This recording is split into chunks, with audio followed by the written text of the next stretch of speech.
How long does it take a horse to draw a carriage? 58 kilometres. Let's not think of the past. Just put one foot in front of the other and we'll face things as they come. All right?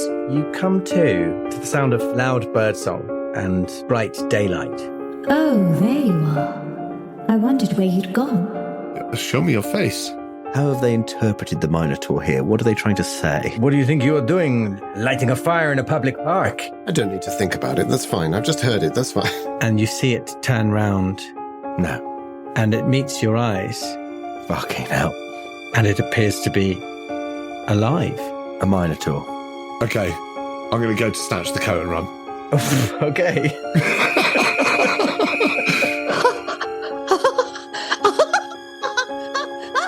I was meant to be meeting a couple of friends here. They were with that critic.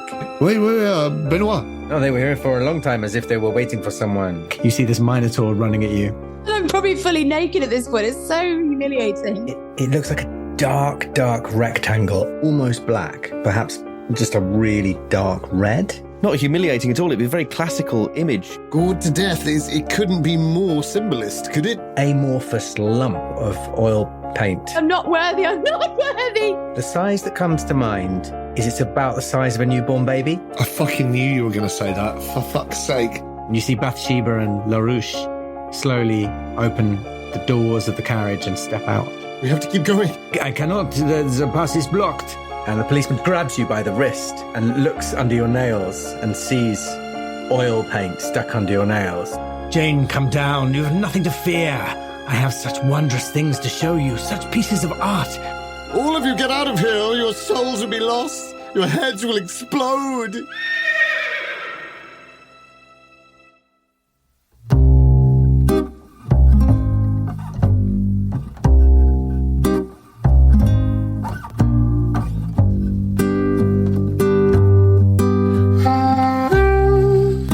The Apocalypse Players present A Message of Art by Matt Sanderson.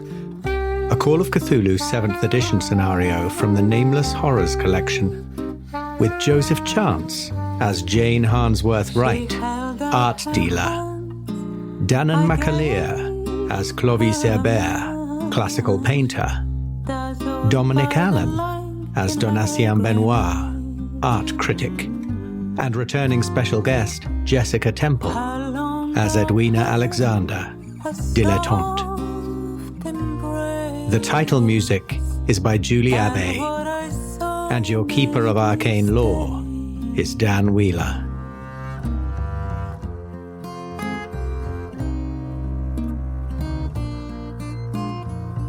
Part 12, Scene 1, Day of the God, Gaugin.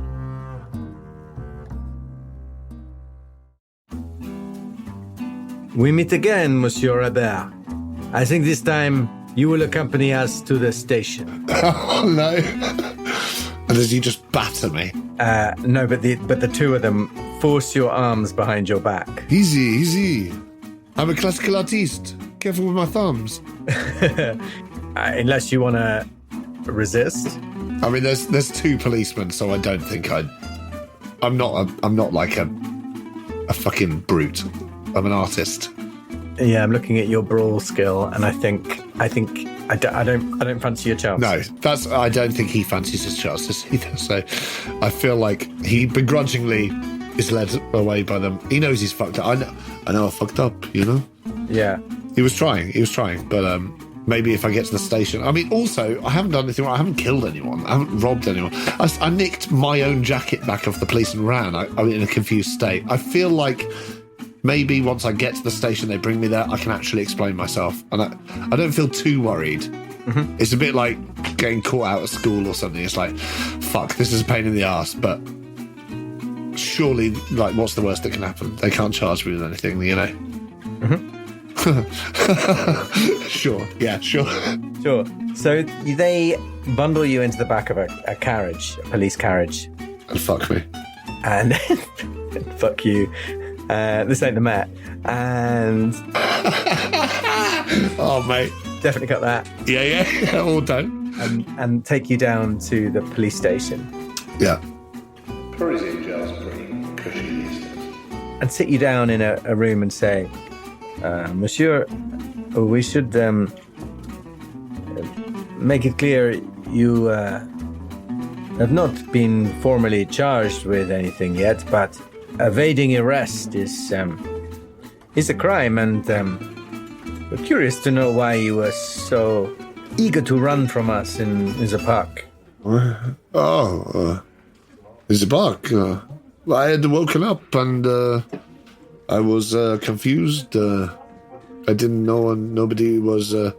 I panicked. There was a smell of burning. I was being accused of starting a fire. I'm sure I never did. Someone had burned my clothes next to me. Why would I burn my own clothes? And I panicked. I have to admit, I feel like I may have been on the sauce a bit last night, but I think maybe someone slipped me a little something extra, you know. I was not in my right mind. That's all. Well, there was no one else around in the park, so it looked very much to us like the fire was started by you. No, there was an old man on the bench near me, and... You believe the fire was started by some old man? Well, you believe it was started by some innocent artiste? I'm joking a little, obviously, but I promise you... Tell me, monsieur, would an innocent artiste run from the scene of a potential crime and choose to cut his hair and beard and disguise himself as a chef? Oh, where? If he was innocent. Where? It's quite derivative. In fact, did you ever see Adrian Leblanc's I Am Running from the Police motif? He performed it all over Europe, and it was very much in that vein. No, I am not familiar with this piece. A Cab, it was called, A Cab. But, you know, well, that is fine. I say I ran because I was panicked, and I did not want to be arrested for starting a fire I did not know about, you know? I hope that's all. Starting a small fire in a corner of a park, I mean, I know, slap me on the wrist, find me, sure. Yeah, I do not think it was me, but even if you do, surely not matter for the cells, no? Well, I think that's maybe something that we will work out tomorrow. I think maybe a night in the cells would be not a bad thing for you. Oh, well.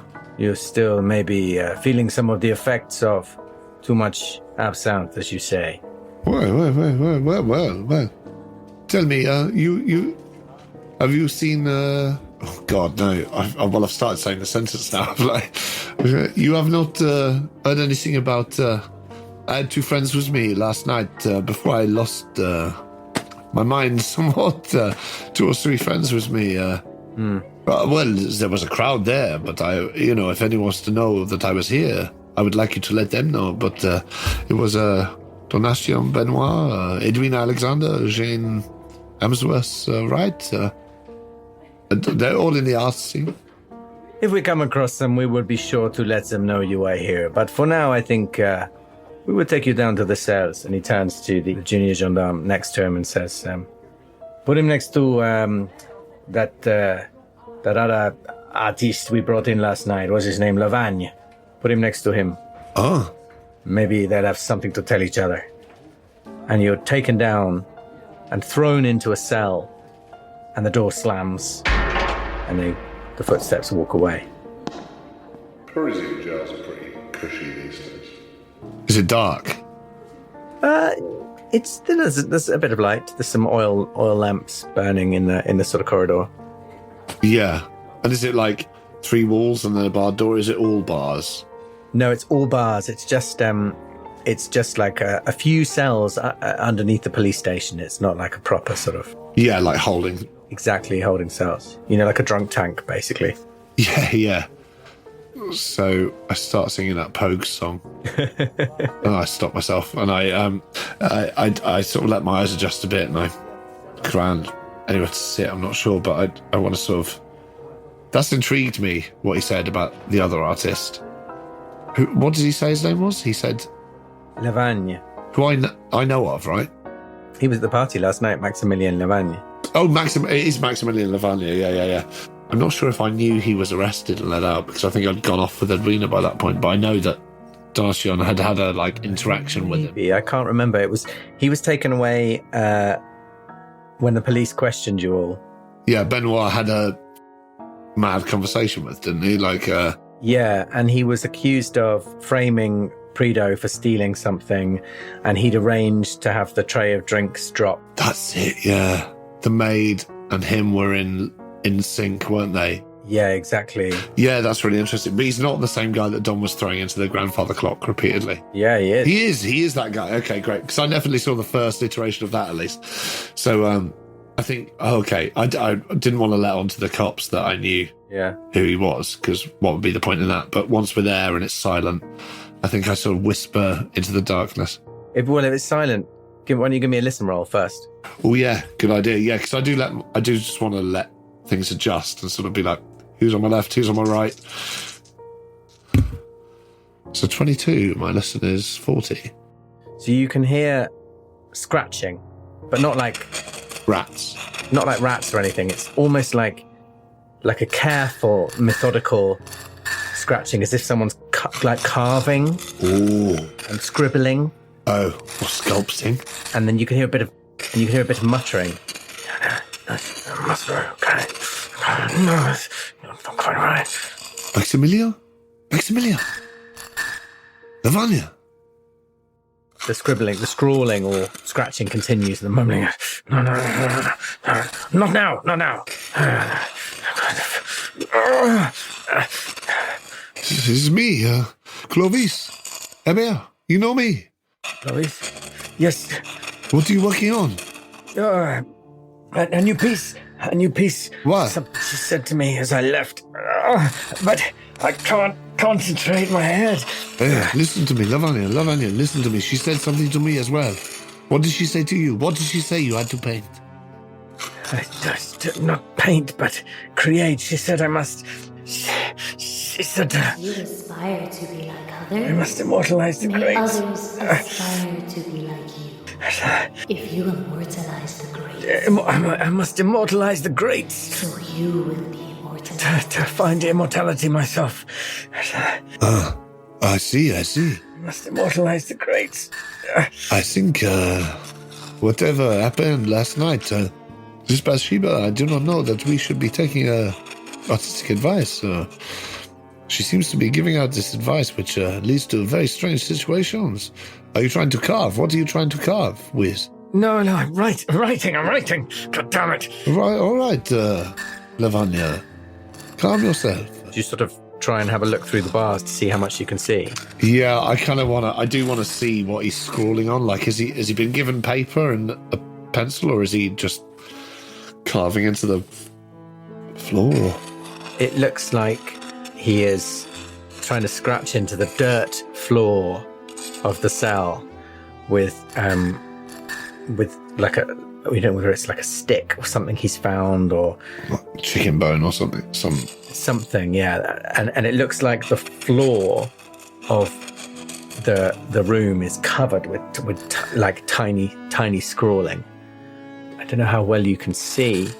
Is it a spot hidden or? Yeah, maybe it's a spot hidden to see how much detail you can see there. Yeah, because he said he was trying to recreate that. She told him to recreate the classics, or He said to immortalize the greats. To immortalize himself, he had to. Yeah, the greats.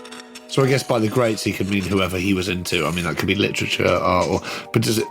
Well, I guess I'll see with this roll. I was just going to ask if it looked like writing or symbols or what, but that is a 10. As you peer through and you can see his writing, the one word that pops out, and it's like it's written bigger and carved harder than any other word. It's in every sentence. Poe. Poe. Poe. Poe. Who is this, Poe? It's about him. It has to be about him. You said Poe. Who is this? Who is that? Edgar Allan Poe, the greatest. This is about him. Who is this Poe? It's Edgar Allan Poe.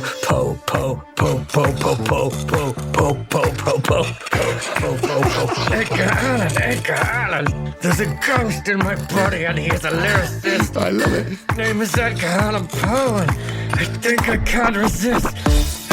And at that moment, you hear this pop, and you feel a splatter on your face, Oh, fuck. No, what, his head's got... and then a thump. Oh, fuck a doodle-doo. I couldn't see him well enough to see what was properly happening, right? But I think your eyes were on what he'd written. But you can now see that he's lying something's happened and I've been fucking hit in the face with this warm whatever. with just a sort of spray. And as you look up, you see a couple of little glints of light moving out between the bars of the cell and disappearing just into the wall the other side. What, through the wall? What?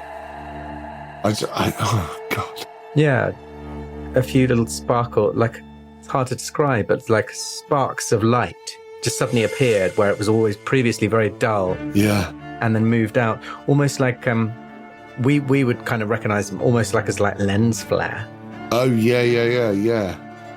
Oh, yeah, that's so weird. or like those motes that you get in your eyes when you've had them shut like really too tightly. Yeah. You rub your eyes really hard and you suddenly see all these moving little weird things. But they move quite jaggedly and irregularly as if they had agency. And I think that's going to be a sanity roll for me. Didn't want to hear the word agency there. I think that would be a sanity roll. Yeah, don't like that at all. Okay, here we go. I'm minus 13 now, so I'm on... That's 47. And I've rolled a 14. 14. Great. Let's see whether that might still be a bit of sanity. Wait, what the fuck is happening in the background of my video? Can you see that? Oh, wow. Oh, my God. That was the lights. What the fuck? How the fuck did... That was the How light. did that happen? What's going on there? Jesus Christ. That's really trippy. I didn't touch anything. That's horrific. Yeah, big time. So even with that success, you still lose 1 point of sanity. Holy fuck, okay, good. And unfortunately, you are indefinitely insane, so that's going to be another bout. Yeah. Sorry about that.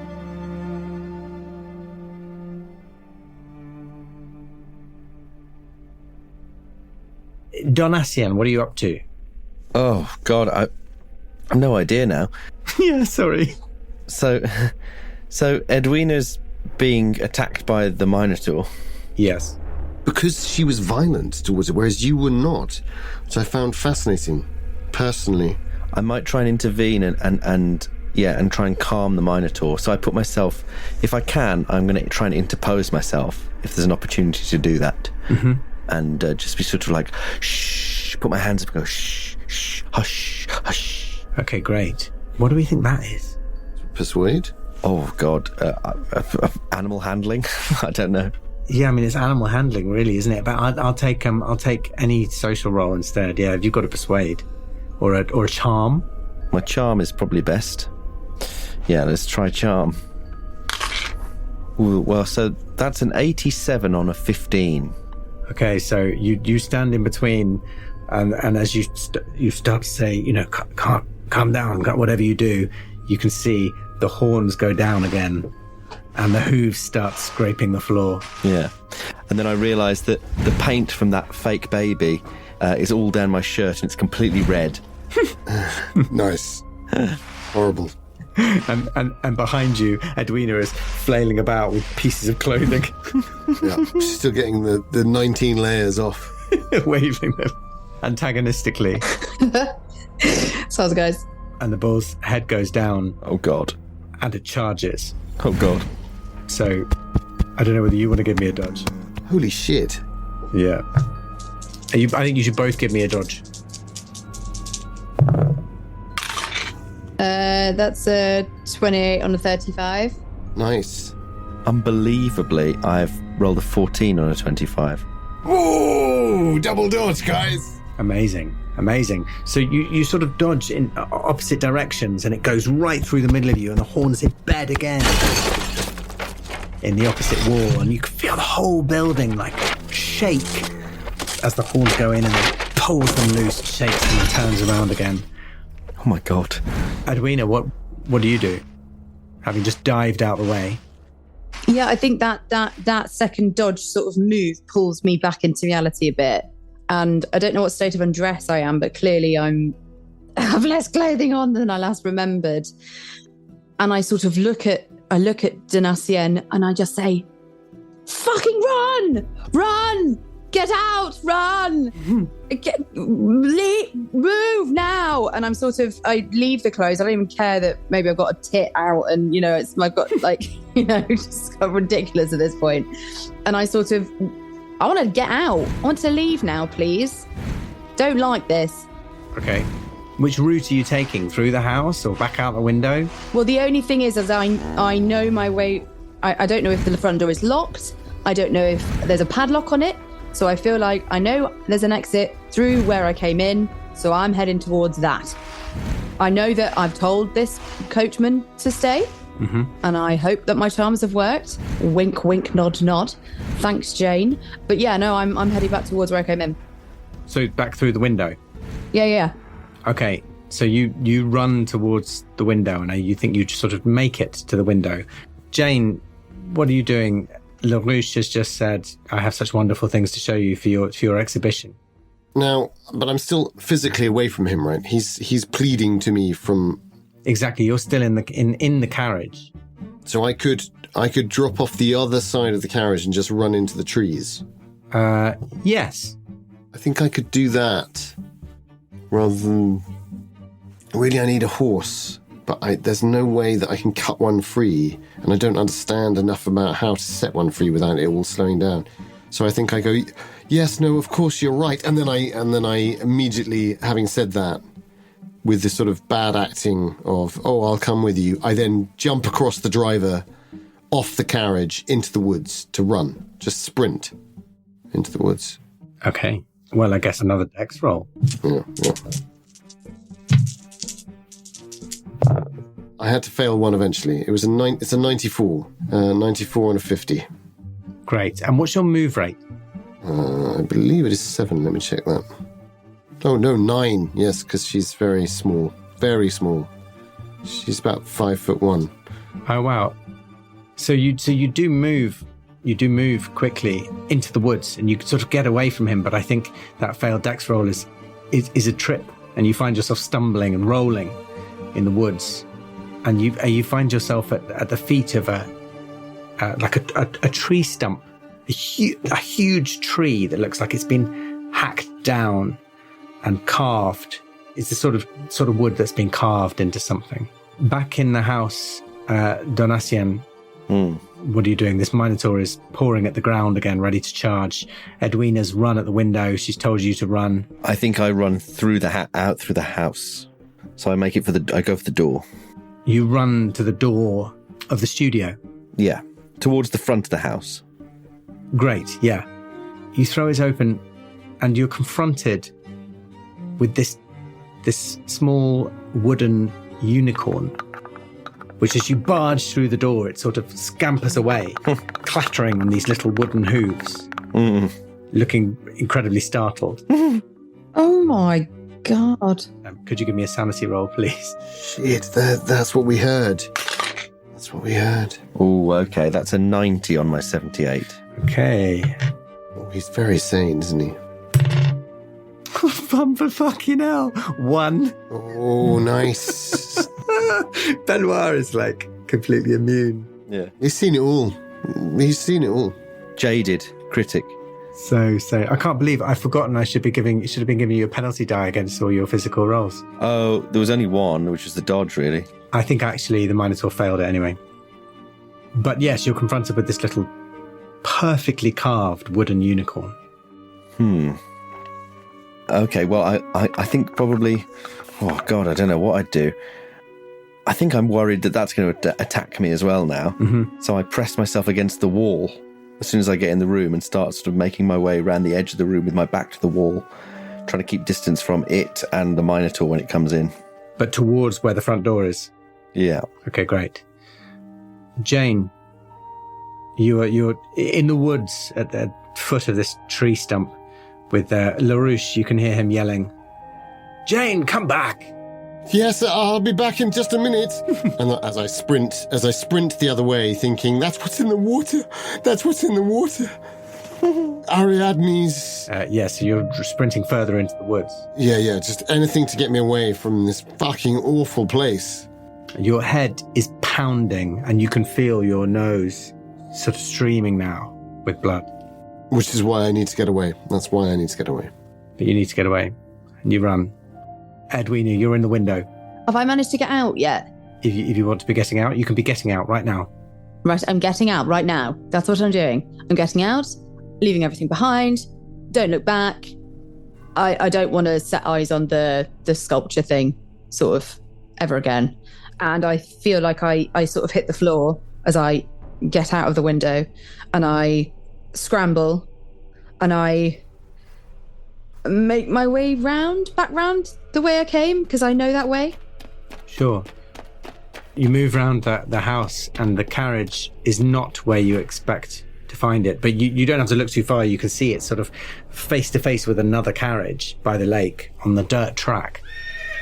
And you can see LaRouche and Bathsheba sort of shouting something, standing there. So immediately I'm sort of, I cower. I almost don't want them to see me. So I go to sort of crouching and I want to try and remain hidden. Because I guess my aim is to avoid it all. I don't want to know. I don't need to know anymore. I've had enough. I just want to get out of there. Is my thought, I think. Okay, so you're sort of hiding, effectively. Essentially hiding, yes. And Jane, you're just running. Yeah, I mean, if I can, obviously I understand they're dense woods, so it's like I'm trying to look for a path, because obviously that's the way to get out of. Yeah, I think it's difficult. There is no path, and you can hear LaRouche yelling, "Jane!" But you somehow manage to keep stumbling on through the woods until you can't hear his voice anymore, until it becomes much, much fainter. And you don't know how long you've been running for. And you sort of slump down, and you find yourself next to somehow you find yourself next to where it looks like someone's made a rudimentary campfire, and there's some sort of bits of burnt sticks, like charcoal. I don't know whether you pick one up and feel like there's something you want to do with it. I think I do if I'm no longer held by my bout of desire to flee. I think let's assume that you've run that out.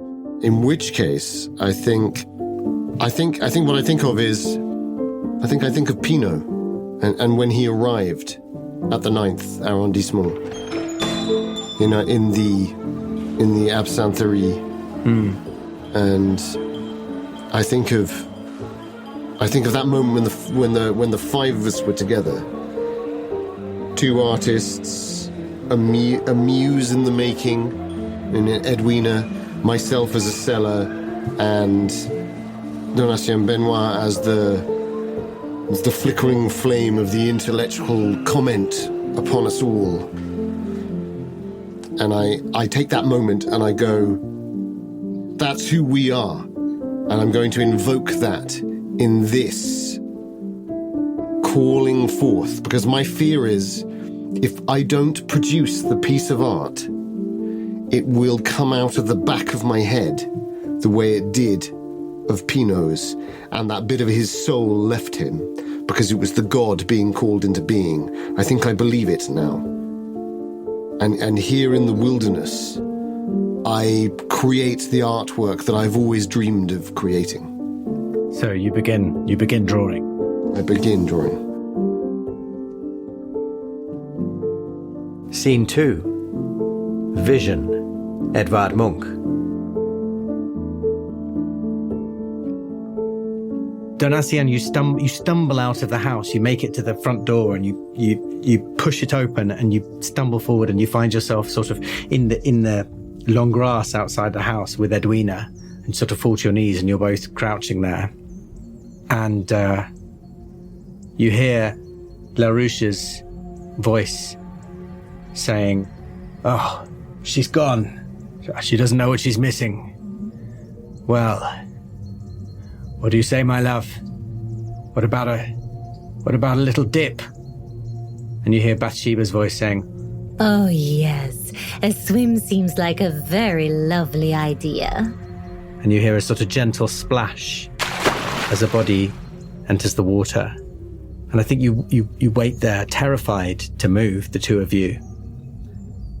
And you hear sort of strokes swimming, and eventually you hear someone sort of climb out of the lake. You still can't see because you're ducked down behind this long grass.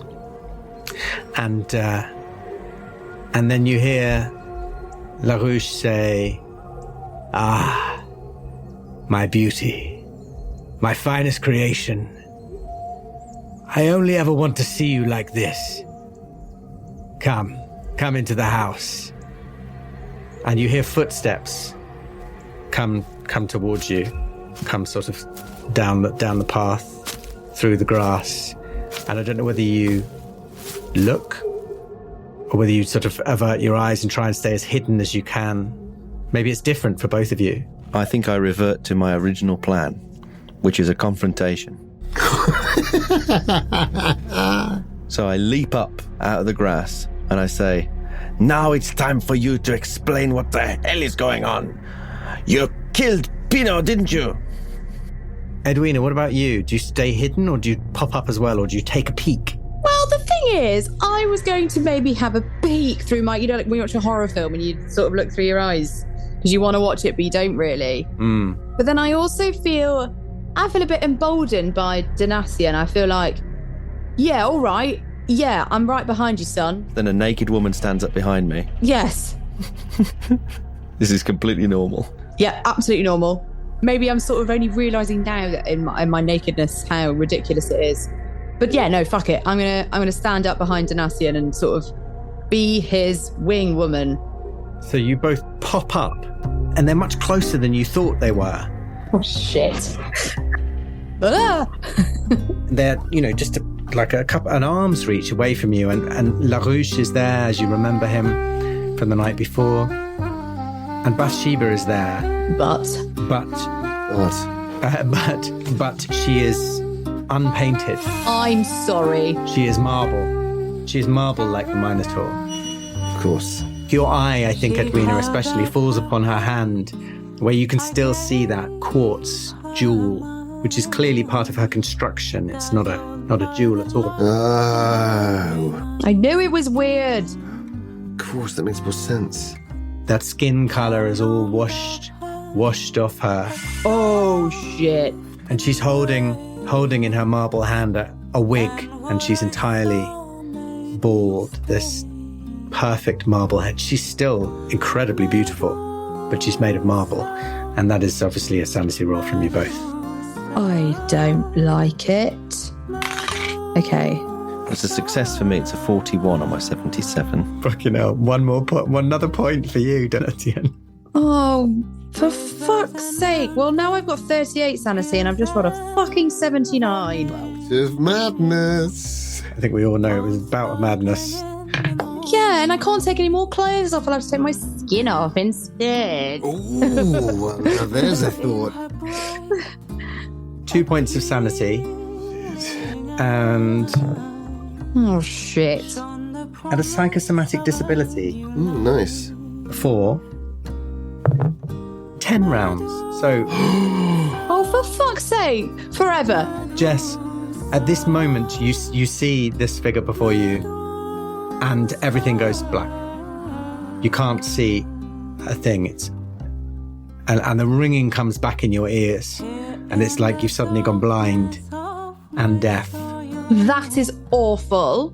So what's the last thing you say when you lose the power of sight and you lose your hearing, but you still desperately trying to say something? What are the last words that come out of your mouth? What do you mean? Maybe not the last words that come out of your mouth. No! Who knows? Oh God! I mean, the first thing that came to my head was just me going, "Mother." I feel like I'm back in the womb or something. Or maybe I just say, baby. There was a baby. A lovely baby. A baby. Just that's it. She's gone forever. And you feel someone take your hand. No, stop it. Leave me alone. Ew. I'm gonna close my eyes and listen. You feel someone take your hand. Is it marble? Is it got a quartz fucking ring on its finger? It's a very cold hand. Oh, what are you going to do to me? And someone just takes your hand and leads you. And you feel breath in your ear. But you can't hear anything. Oh, no. It feels like someone's speaking in your ear, but you can't hear the words. Perhaps fortunately. So yeah, okay, well, I'm going with the whole mother thing. Mother, take me for ice cream. I so loved it. Going to Brighton with the beaches and the rock. And then that's it. And then I think perhaps you completely lose all of your sensibilities. Naked, deaf, blind. Alone, yeah. Babbling about your mother, ice cream. You are led into a cabin. Who knows what happens next? I feel violated. And I do. Good night, Jess. Goodbye.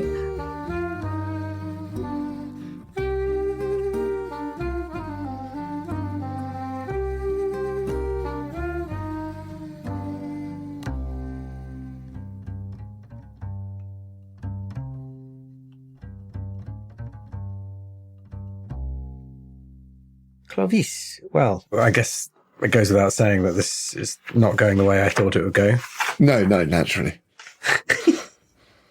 I'd be making logical decisions and following up on the plot if it was going the way you thought it would go. Well, no, probably not.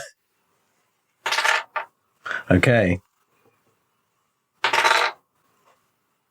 So, you come to... Clovis's old habit coming to. Yeah. Artists don't wake up, they come to. Yeah. And you are still in the cell. But your body is racked with pain. Fuck. Your head is throbbing. You feel like one of your eyes is maybe sort of swollen shut. Right. You've got this horrible pain in one of your hands, as if maybe your knuckles are broken. Mad. And your nose is all sort of, you can't breathe through your nose properly, as if maybe that's broken as well. Fuck. The last thing I remember is seeing those sort of motes, those sort of weirdly, almost sentiently moving. Yeah, they were like diamond-shaped little glints of light. Oh, fucking weird, yeah. And I remember him saying Poe, Edgar Allan Poe. Let me check. Do I know who Edgar Allan Poe is? Yeah. I do, yeah. I was just double-checking because my history's not the best. I figured that I would recognise that name. So, when were his working years? I think it's just before this. Okay, so he was first half of this century. Oh gosh, he didn't live for very long, did he? No. So, yeah. I mean, you would have heard of him if you... I'd have known of his work. I think so. Even if it wasn't my thing, And you might have known that Lavagne, sort of styled himself on Poe a little bit. He even dressed like him. Okay, yeah. It was quite well known that his writing style kind of... aped that. Yeah, it was kind of sub-Poe. Sub-Poe. Yeah. Yeah, okay. But I wake up and I've got this racking pain, and one of my hands in particular is like... I know it's a very dim light, but does it look like, can I tell if there's any cuts on my hand, or is it just like the burning sensation from before but worse, or what's the feeling? No, it's sort of bruised and cut up. Oh shit, okay. As if you've been hitting something hard. Punching a wall? Exactly like that. And I'm still in my same cell? Yeah. Okay, I think, yeah. I mean, I sort of cradle my fist, my hand, and I say, Lavagne, speak to me.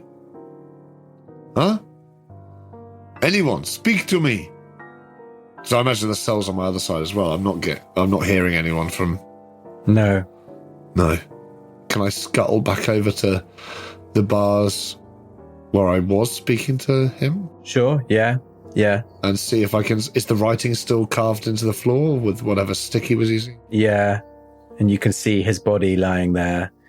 Oh, shit. in like a pool of blood. And oh, fuck. And I have a recollection, and I sort of wipe the side of my face, and I imagine there's some red. Well, there's a lot of blood on your face. Yeah, okay. Yeah. It feels like something has happened to your own face.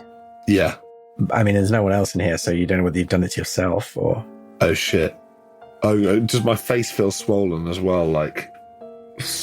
Yeah, like your eyes sort of swollen shut and your nose feels like it might be broken. Oh, you said like one of them's almost half closed. Yeah, so there is blood on your face, but... Shit. And, sorry, could you reduce your hit points to 6, please? Yeah, why not? Okay. As you realise that, like, you might have got broken ribs as well, and... Yeah, fuck. You don't know how this much damage could have been done to you in a cell, but, like... That's fucking bad, man. It feels like you've been beaten up. I was down a hit point, I'm pretty sure, and now I'm down 6. Like, I'm fucked. Yeah. Like, I mean, physically, yeah. So you have 6 hit points total now. Which was 12. Yeah, but you haven't taken a major wound. It's all, like, minor stuff, just a lot of minor stuff, basically. Okay, good. I think I want to try and get to my feet, and I think if I'm able to, I do, obviously with a lot of, groaning and sort of like, levering myself up on the bars. And there's a part of me that wants to try and, I think what I look around for anything solid. I can't be like my hands, everything is too damaged by like anything solid that I could bang on the bars with to like for a guard or something. Yeah. I don't know if there's like, or a stick or a bone or, a plate from like, if they chuck me in some bread or anything like that, like anything solid. Yeah, great. Yeah, I think there's you find one of those sort of metallized plates that you sort of bang between the bars. Yeah, exactly. And someone comes down and says, what's all the racket down here? Please. I've been attacked myself, assaulted my cellmate here. I think he is dead. Someone needs to come down. Oh, Jesus Christ. I know. Jesus Christ, what happened in here? I don't know how I did it. And he yells up the stairs and he blows his whistle. And he says, you're a mess. How did this happen? Oh my God. Don't ask me. I was thrown in here, and I was talking to Levant here, and he must have had a gun on him. I don't know how well your men searched him, but he blew his brains out. Look at him. His head is gone. There's blood everywhere. All right. You need to get me out of here. I'm in here for stealing my own coat and running from some police in a state of confusion. I should not be left in here with a corpse. We'll get you a doctor, but you were witness to whatever happened to this man. Did you? We must search you both. And a few more gendarmes come running and open both cells, and they have you up against one wall and they start patting you down. Don't threaten me with a good time, huh? No, easy. And then a few run into the other room and sort of see Lavanya and, oh God, one's gagging. What? Yeah, and they pat you down and don't find any weapon on you, but see you're in quite a state. Yeah. All right. You need a doctor. Oi. We will escort you to the hospital. Oi. I should sue you. I've been assaulted in a prison cell. Good luck. What year do you think this is? Yeah. Yeah, exactly. No, I just go along with it because obviously I just want to get out. Yeah. So if there's a whole load of commotion around Lavanya, but seeing the state you're in, I think a few of them lead you out of the cells and up through the police station. Is there one thing I could do maybe just at the last moment? Could I say, un moment? I think that was almost French. So I want to, like, as if I've left something on the floor, but I really want to just dash over to the bars again and just see if I can read anything else of the writing. Because I remember seeing Poe, and I wonder if it's been covered with his blood or if it's just too dark to see it. But I just wanted to have this thing of he was trying to set something down. And I wonder if, like, the only thing I saw before was Poe, but I just wonder if there's anything else I can glean from it. Like, if there's any other names or any other... I realise I don't want to leave the cell until I've checked. Yeah, no, there don't appear to be any other names. Okay. it's hard to make it out, but it looks like it's some sort of fiction. Like a story.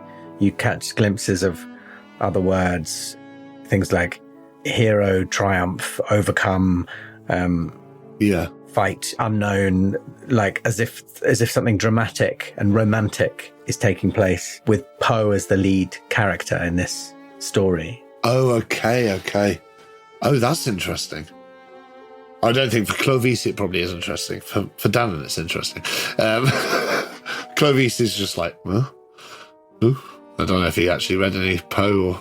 I mean, he loves he does love the classics, though. He loves the greats in that sense. I just don't know that he'd maybe connect that. But, okay, well, that's interesting. But I think at that point I let myself be led up the stairs. Well, here's a question. Are you playing up how badly injured you are? Or are you, Yeah, I think I want to get to that hospital. Like, as soon as that was mentioned, as soon as I was like, I've been assaulted, I'm injured, and you keep me in here for no reason. I think, yeah, I'm definitely, as soon as the hospital's mentioned, I'm like, yes, great. So, I mean, I am pretty badly injured, but I'm certainly not going to be downplaying how badly injured I am, if that makes sense. Yeah. Wheezing on every intake of breath and sort of like clutching my side and all that stuff, the classic. Okay, fine. Well, I would just bear that in mind. So they're sort of supporting your weight and saying, Monsieur, can you walk? Wait. Just slowly. My ribs. When I was thrown down the stairs on the way into the station, I'll be fine. I will be fine. I'm sure. All right. We will help you out. And they do sort of, taking all of your weight, like walk you out onto the street. Yeah. I'm sort of scarecrowed between them. Yeah, exactly. Yeah, nice. And they walk you out of the street and sort of look up and down for a police carriage and whistle. And one pulls up. Merci. And you get in with them? I'll get in, yeah. I mean, it looks like a normal police carriage. Yeah. Okay. I feel like, yeah, now I get in. And it sets off and like along the cobbles, and you can feel like with every cobble the twinge in your ribs as if there is a cracked rib or something. And I am starting to think, how the fuck have I done this to myself? Like, what the fuck is going on? Like, because I am fucked. I'm like, I feel like my ribs might be cracked. My fucking face is swollen up. My hand's fucked. Yeah. That's what makes me think, have I just done this to myself? Have I gone mad, had a fit of psychosis and just beat the shit out of myself? Like, why would I fucking do that? But completely. That's what I'm thinking as the jolts go through me, Yeah. And you look down at your hands and the blood sort of seeping out of your knuckles. Yeah. And you realise it's not blood seeping out of your knuckles. It's oil paint. No. It's like you're bleeding oils. No. Is that a sanity roll? I think maybe it's a reality check. I think that's it's a reality roll or a sanity check. Fuck me. Like black sort of oil paint. Well, weirdly, it's like they're swirly, different, multicoloured. I'm thinking about your mate Steve's backdrop to the... to the stag with the blindfold. Yeah, in my head it was the fucking stars at night, the Van Gogh. Yes, yeah, very much so. Yeah. Oh, God, fuck. You don't want that coming out of your knuckles. Well, that's the 78. You'll be pleased to hear. This is fun. Yeah. So you lose another point of sanity. Good, yeah. Sorry, you're talking about agency. You have lost all agency, haven't you? Sorry about this. No, I love it. So, Donatien, you've just yelled, what the hell are you doing? You killed Pino. And Bathsheba takes Edwina's hand and leads her into the house, sort of whispering something in her ear that you can't quite make out. And LaRouche says, Benoit, you of all people, surely you must understand. To create art sometimes requires sacrifice. Pino, I don't really know what happened, but Bathsheba said something to him that clearly inspired him, and he clearly could not handle the pressure of having to create a manifestation of inspiration in the way that I have. He was always a lesser talent. You know that. This is not natural. It is a very beautiful abomination. There should be no... what is this? It is not art that you are doing. It is something else. Benoit, this will change the world. This will change the world forever. That is not necessarily a good thing. How can you know? How can you know it is for the better? You have seen her. She's wondrous. She's perfection. No, Larouche. Where is Clovis? Huh? What have you done with him? Clovis? I do not know. You don't know yourself? Where are you taking her? Where are you taking the lady? Oh, well, she clearly has had some sort of funny turn. I think she just needs a lie down, but Bathsheba will have some words of comfort for her. No. I think she is herself susceptible. I understand she's already joined the Order. What? The Mystic Order. When was this? All of us, Denriaz and Prideaux, everyone will create a masterpiece, thanks to Bathsheba, thanks to her. These are not masterpieces, they are monsters! And you are the greatest monster of them all! And then I lunge at him. I go for his neck. Okay. A brawl roll then, I guess. Yeah, let's kill him. LaRouche. I didn't ever think it was be LaRouche. I don't know why. Fixation on Paladin. That's a regular success. 18 on a 25. Ooh, well, I rolled a 96 on my brawl, which is a fumble. So, yeah, your hands land around his neck, and are you attempting to sort of pin him or do actual damage to him? I'm trying to strangle him to death. Okay. Well, I guess you can probably roll for damage. See how you get on with strangling him to death. Because I'm convinced he's murdered Pinot and probably Clovis as well. And I think he's probably going to try and kill. Oh, what's the chops? Oh, it's a D3, isn't it? Okay. That's a 3. Okay, great. So yeah, I think I get my hands right around his windpipe, with thumbs right in the soft bit, and just fucking squeeze, try and get him on the floor and get on top of him and just. Great. He's going to try and sort of wrestle free. He's going to try and push you off. Fucking hell! I've just rolled a 99 on my brawl. So I think in trying to sort of wrestle you off, he just sort of like kind of slips and lands on his back, and you're right on top of him. Yeah. So you can fight back, I guess. Yeah. My fight back is to try and pick his head up and smash it against the floor. Oh, God. Great. Go for it. So brutal. Yeah. But this is how all artistic differences, it's how they get resolved. It's another success. Okay, so roll for damage. Artistic differences. That's a 2.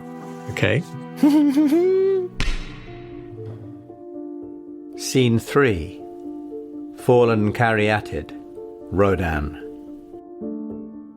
Meanwhile, Jane, what are you trying to draw on with this charcoal? Do you find a bare tree or a rock or... That tree that you described, is there a way that I'd be able to get back to it, the big one? I wonder if in the chopping of it and the carving of it, there was a plain surface, like a kind of big... Yeah, sure. I mean, it's quite a long way back, but yes, you could stagger back through the wood with this. I think she's so fixated on the idea, and there seems to be this connectivity. She saw something wooden in the water, and now she's not 100% convinced that it wasn't. Obviously, she tried to get away, but she realizes that probably wasn't the most sensible maneuver, but she is away. but she has to expunge this. She's afraid, and the fear drives her, but also the desire to deliver onto something that is flat and could at least be seen. Great. So you stagger back through the woods, and this perhaps takes hours. Yeah, it takes time. We're not simultaneous understood. with these actions. And you stagger back to this tree stump, and you realize it has been quite cleanly sawn off, and you have a sort of round tablet that you begin sketching on. And maybe you give me another art roll. I don't think I've passed one of these yet, have I?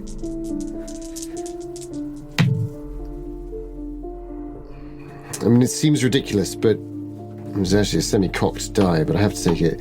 56. So I think I'm gonna put my luck into this, which I've not done yet. But I think, I'm outdoors, and maybe So what is your art? I'm 50%, but I've rolled a 56, so it's close. So I feel like maybe if I spend 31 luck, is that right? Hang on. To make it a hard. I'm going to need an extreme success on your art roll. Shit. Okay, if it's extreme, I can't do it. But I could push the roll. I feel that it's not happening, and there's at this stage, I'm so desperate. What else can you do, I guess? I'll tell you what I'll do. In the spirit of the game,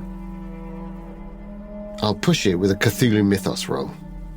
Because I've rolled a lot of art rolls. She's no artist. What's your Cthulhu Mythos? Well, I've had a bout of madness, so it's now 5, right? So I've got a 5% chance. As opposed to a 10% chance of an extreme art roll. But do you want me to... I mean, I'm very happy to go down that road. Well, see what you succeed on. If you succeed on art, you might get something. If you succeed on your Cthulhu Mythos, you might get something even better. I mean, if you're going to give me another push on... I'll take another push on the art roll. It's a 10% chance. I mean, perhaps the spirit...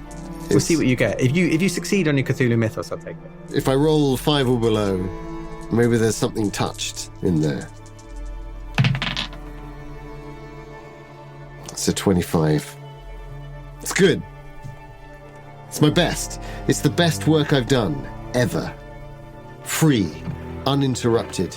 You're sketching frantically, and you do feel some sort of freedom, some sort of flow come out of your hand as you sketch. And again, you're doing this dark rectangle, and you sketch and sketch and sketch until the stick is gone, and your hands are bleeding again, and you're rubbing the blood into this obsession, this black rectangle, and you keep rubbing, and your head is throbbing and throbbing and throbbing.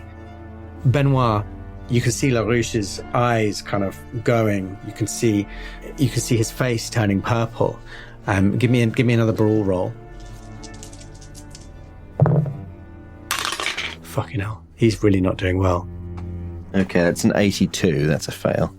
Okay, he's also failed. He's going to try and wriggle free again. He's going to try and push you away again. I want to fight back against this. He's failed. He's failed to push you away, but you're fighting back. Yeah, I'm going to try and smack him into the ground again. Oh, that's a 44. That's a fail. We're just grappling. Two artists fighting in the dirt. Okay, so I think you're kind of grappling. Jane, you're going in and out of consciousness yourself. You can feel blood streaming down your face. You can feel it coming out of your ears now and your eyes.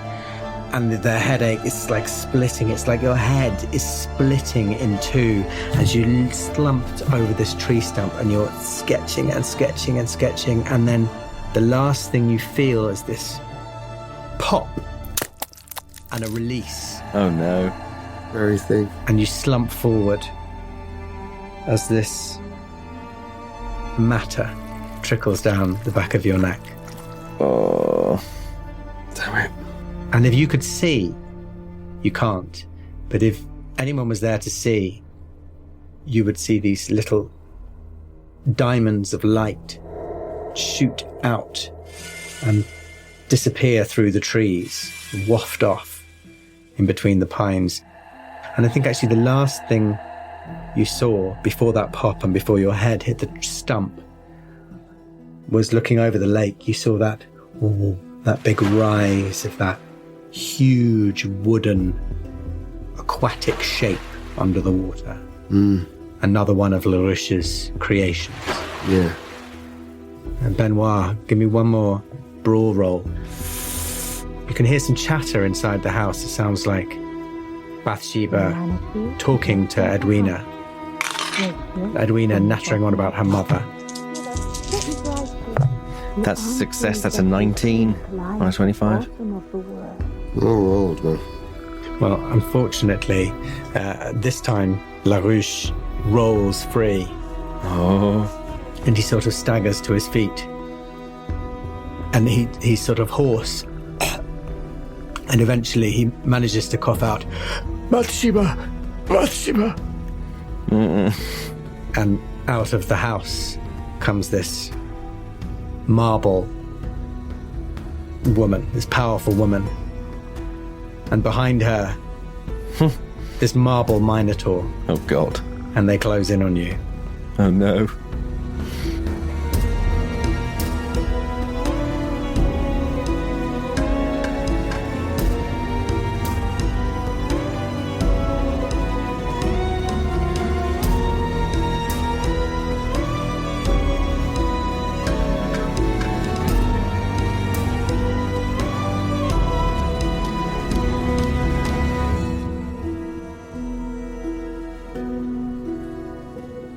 But I'm sorry, that was so grim and brutal at the end. No, it's good. Lovely. It's all on Danann now.